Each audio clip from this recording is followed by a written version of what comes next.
New free fire এখন শুধু একটা গেম না, এটা এখন নতুন এক যুদ্ধক্ষেত্র, নতুন এক চ্যালেঞ্জ, নতুন এক ইতিহাস করার সুযোগ।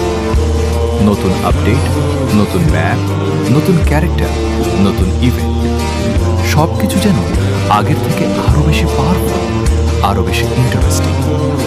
প্রতিটা ম্যাচে এখন আছে নতুন থ্রিল, প্রতিটা ল্যান্ডিংয়ে আছে নতুন স্ট্র্যাটেজি, আর প্রতিটা ফাইটে আছে নিজেকে প্রমাণ করার সুযোগ।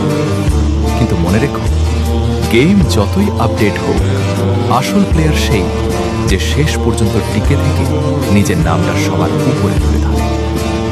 তাই আর দেরি কেন? তোমার স্কোয়াডকে কল দাও, হেডফোন অন করো, গেমে ঢুকে সবাইকে দেখিয়ে দাও এই নিউ ফ্রি ফায়ারের ব্যাটলফিল্ডে এখনো রাজত্ব করবে শুধু লেজেন্ডরাই। কারণ বুয়া শুধু একটা শব্দ না, এটা একজন আসল প্লেয়ারের পরিচয়।